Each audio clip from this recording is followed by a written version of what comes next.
ආයිබෝන් හැමෝටම. අද මම ඔයාලට අරගෙන ආවා දකින්න කොටත් කටට කෙලවුරන අඹ මාළුවක් හදාගන්නේ කොහොමද කියලා. ඉතින් සමහර අය අඹ කරි එකක් කන්න ටිකක් බයයි.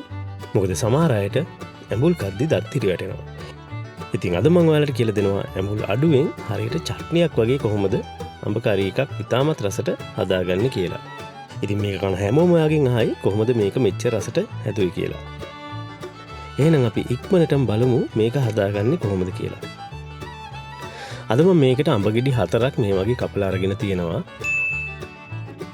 ඉතින් අපි මුලින්ම මේකට ලුණු තේ හැඳි එකක්, මිරිස් කුඩු මේස හැඳි එකක්, බෙදපු 3-5 කුඩු මේස හැඳි එකමාරක්,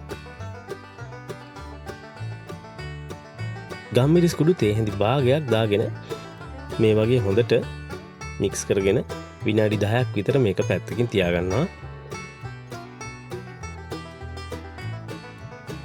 විනාඩි 10කට විතර පස්සේ මම ඇතිලියක් රත් වෙන්න තියලා තෙල් මේස හැඳි 3ක් දාගන්නවා. තෙල් ටික රත් වෙද්දි මම මේකට අබ තේ හැඳි කාලක් විතර දාගන්නවා. අබ ටික පිපුරුනාට පස්සේ මම මේකට දාගන්නවා කුරුඳු එනසල් කරාමුණටි 3 ගානේ, කරපිංචා, රම්පේ සහ අමු මිරිස්,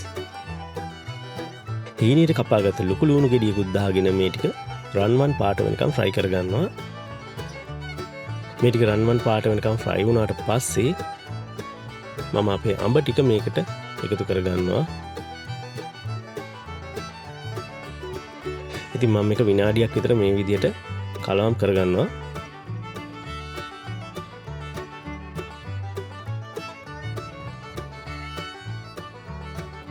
ඊට පස්සේ මම අඹ ටික අනාගත්ත වාජනයේටම වතුර ටිකක් කලවම් කරලා අඹ වලින් භාගයක් වගේ වැහෙන්න වතුර දාගන්නවා.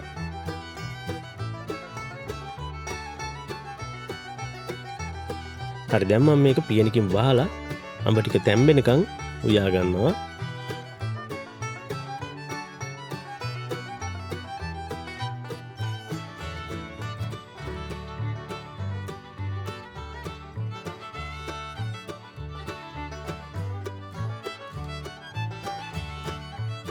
හරි, දැන් නම් අඹ ටික හොඳට තැම්බිලා තියෙන්නේ. ඉතින් මම මේක වතුර ටිකක් හිඳිනකම් මේ විදිහට ලිපේ තියාගන්නවා.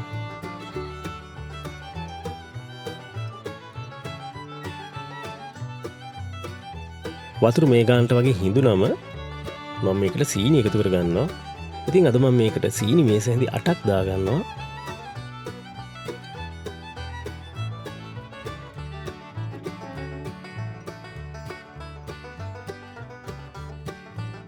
මේක හොඳට කලවම් කරගන්න ඕනේ.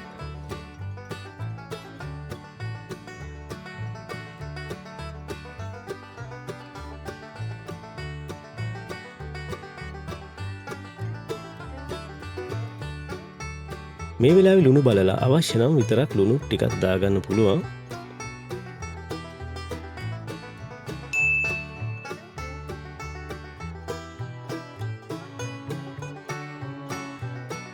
ඉතින් මම මේකේ වතුර ගතිය තව ටිකක් හිඳෙන්න මේ විදිහට තව පොඩි වෙලාවක් ලිපේ තියාගන්නවා.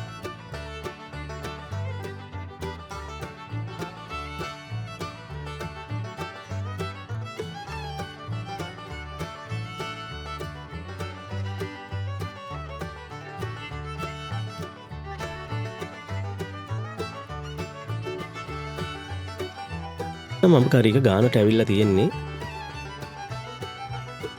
මම මේ ගානට හොදි ගතිය තියේදී ලිප ඔෆ් කරගන්නවා.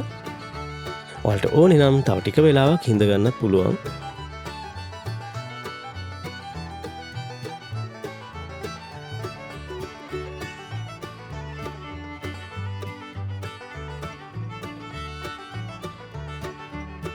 ඉතින් පේනවනේ මේකේ රස පාට. ඇඹුල් කද්දි දත් හිර වැටෙන කෙනෙක්ට උනත් මේක බය නැතුව කන්න පුළුවන්. මොකද අපි මේක ටිකක් පැණි රහට චට්නි එකක් වගේ තමයි හැදුවේ. ඉතින් ඔයත් අනිවාර්යෙන් මේක හදලා බලන්න. මේ විදිහට හැදුවම අඹ කරි එක මාරම රසයි. කන හැමෝම අනිවාර්යෙන් අහයි කොහොමද මේක හැදුවේ කියලා. එන ආයෙත් මේ වගේ රසම රස රෙසිපි එකක් දාපු ගමන් දැනගන්න අපි YouTube channel එක subscribe කරලා bell icon එකත් click කරලම තියාගන්න. එන ආයෙත් මේ වගේ වීඩියෝ එකකින් හම්බෙනකන් ඔයාලා හැමෝටම සුබ දවසක්.